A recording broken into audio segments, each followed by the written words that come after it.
مجھے یاد ہے کہ جب ہم قرآن پڑھنے جاتے تھے قرآن پڑھانے والی باجی کے گھر، تو بہت سے ایسے کام تھے جو ہم نے ان سے سیکھے تھے. جیسے کہ اگر ان کے گھر اچانک مہمان آ جاتے تھے تو وہ ہم بچوں کو کہتی تھی کہ میرے ساتھ مل کے پیاز کٹ کروا دو، چٹائی بچھا دو، جھاڑو لگا لو، مٹر چھیل لو. اور ہم یہ کام اتنے خوشی خوشی کرتے تھے، ہم نے کبھی یہ چیز محسوس نہیں کی تھی کہ یہ باجی کے کام ہے اور ہم کیوں کریں. یہاں تک کہ ہمارے پیرنٹس بھی یہی کہہ رہے ہوتے تھے کہ وہ آپ کو قرآن پڑھاتی ہیں، وہ آپ کی محسن ہیں، اگر آپ کو ان کو کوئی کام کرنا پڑ جاتا ہے تو یہ آپ کے لیے فخر کی بات ہونی چاہیے، نہ کہ آپ اس بات پہ منہ بنا لیں. لیکن آج کل حالات ہی کچھ ایسے ہو گئے ہیں، اول تو کوئی کسی کے گھر کسی کو پڑھنے کے لیے بھیجتا ہی نہیں، اور اگر جائیں بھی اور بچوں کو کوئی ذرا سی بات کہہ دے تو ماں باپ سے زیادہ بچوں کو برا لگ رہا ہوتا ہے کہ ہمیں بات کہی کیوں ہے.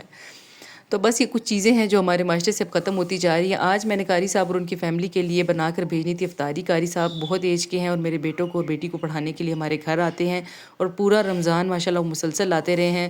لاسٹ ڈیز میں وہ اعتکاف بیٹھ جاتے ہیں، اور میری کوشش ہوتی ہے کہ میں ایک دن لازمی ان کے لیے اور ان کی فیملی کے لیے افطاری، کھانا اور ساتھ عید کے کچھ گفٹس ہوتے ہیں وہ ان کو ضرور بھیجوں. تو بس آج آلو گوشت بن رہا تھا اور چنوں والے چاول بن رہے تھے. یہ کام میں نے صبح ہی کر لیا تھا کیونکہ مجھے پتا تھا کہ شام میں اپنی بھی افطاری بنانی ہوتی ہے تھوڑی بہت، تو پھر یہ ہو جائے گا کہ ٹائم مینیج نہیں ہو سکے گا. یہ چیز اتنی اچھی لگتی ہے نا کہ لاسٹ 10 ڈیز میں سارے ہمسایوں کے گھر سے افطاری آ رہی ہوتی ہے جن کو میں نے بھیجی ہوتی ہے. تو میں نے تقریباً 14 رمضان کو شاید بھیج دی تھی، اور اب یہ جو لاسٹ اشرا ہے نا اس میں ڈیلی یہی ہوتا ہے کہ افطار کے قریب قریب بیل بجتی ہے اور بچے جاتے ہیں اور افطار کی جو ہے نا ٹرے بنی ہوئی لے کر آتے ہیں.